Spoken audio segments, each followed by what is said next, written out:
Selamat pagi semuanya. Pada kesempatan kali ini, kelompok kami akan mempresentasikan mengenai pendidikan yang konstruktif sosial menurut Siswa. Pada kesempatan kali ini saya akan menjelaskan mengenai biografi Lev Vygotsky. Lev Vygotsky merupakan seorang psikolog Rusia terkemuka karena teori sosiokulturnya. Beliau lahir pada tanggal 17 November 1896 di Orsa, Rusia. Ia lulus dengan gelar hukum di Moscow State University. Kemudian melanjutkan kuliah di program studi psikologi Moscow Institute of Psychology pada tahun 1925. Beliau menyelesaikan disertasinya dengan judul Psychology of Art. Yang selanjutnya kita akan membahas pendidikan konstruktivis sosial.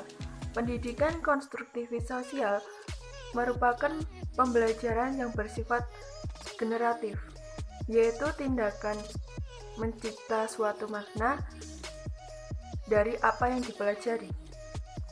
Konstruktivis lebih memahami belajar sebagai kegiatan manusia membangun atau menciptakan pengetahuan dari pengalamannya. Dalam teori ini, satu prinsip yang mendasar adalah guru tidak hanya memberikan pengetahuan kepada siswanya, namun siswa juga harus berperan aktif membangun sendiri pengetahuan di dalam memorinya. Dalam hal ini, guru dapat memberikan kemudahan untuk proses ini dengan memberikan kesempatan kepada siswa untuk menemukan atau menerapkan ide-ide mereka sendiri dan mengajarkan siswa menjadi sadar dan secara sadar menggunakan strategi mereka sendiri untuk belajar. Guru dapat memberikan siswa anak tangga yang membawa siswa ke tingkat pemahaman yang lebih tinggi. Dengan catatan siswa sendiri yang mereka tulis dengan bahasa dan kata-kata mereka sendiri. Pada kesempatan kali ini, saya akan menjelaskan mengenai CPD dan scaffolding. CPD atau kepanjangan dari Zone of Proximal Development merupakan jarak antara kemampuan yang sekarang dimiliki dengan kemampuan optimal yang mungkin ia dapat capai karena bantuan dari orang lain. CPD sendiri merupakan rangkaian tugas yang terlalu sulit dikuasai oleh seorang manusia atau anak secara sendirian, tapi kesulitan tersebut dapat diatasi dengan bantuan orang lain atau bantuan orang dewasa atau teman sebaya yang lebih mampu darinya.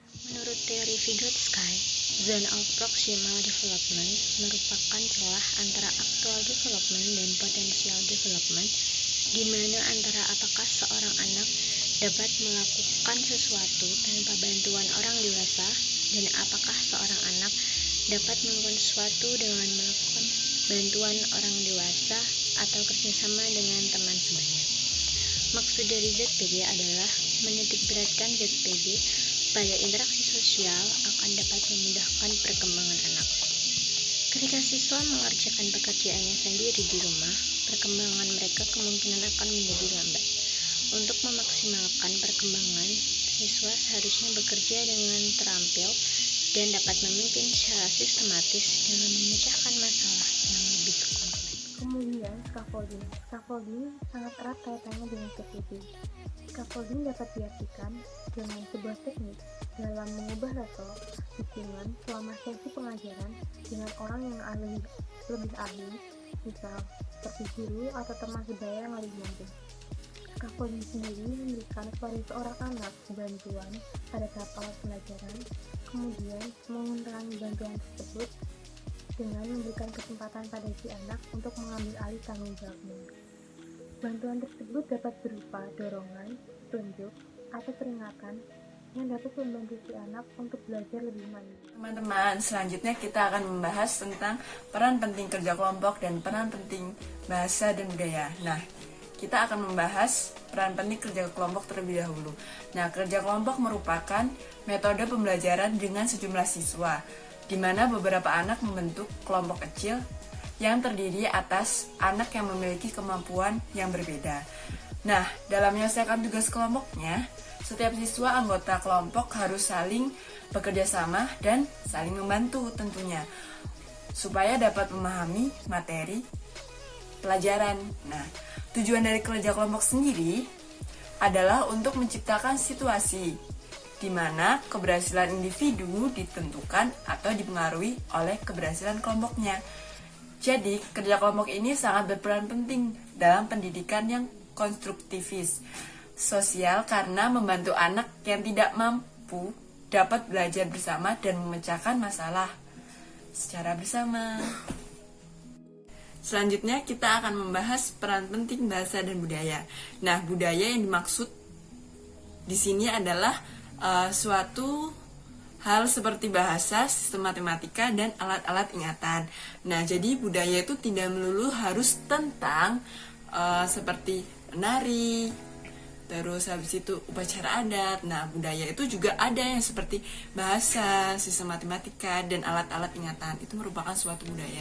Nah, bahasa dan budaya dapat dijelaskan melalui keinginan seseorang yang diutarakan dengan bahasanya sendiri. Meskipun bahasa yang diucapkan belum sempurna. Contohnya seperti anak-anak yang belum bisa berbahasa atau mengucapkan suatu hal dengan sempurna. Nah, dengan adanya bahasa dan budaya, anak-anak dapat melakukan interaksi sosial budaya. Nah, jadi anak dengan lebih mudah untuk berinteraksi dengan orang lain. Contohnya dia berinteraksi dengan orang tuanya atau dengan teman sebayanya. Nah, dengan adanya bahasa dan budaya, anak lebih mudah untuk berinteraksi. Nah, teman-teman, demikian hasil presentasi dari kelompok kami. Apabila ada kesalahan dan kata-kata yang kurang berkenan atau penjelasan yang kurang pas, kami mohon maaf. Terima kasih. Jalan-jalan bersama Rani, tidak lupa belikan pari. Jadilah anak berani, tunjukkan bakat potensi diri.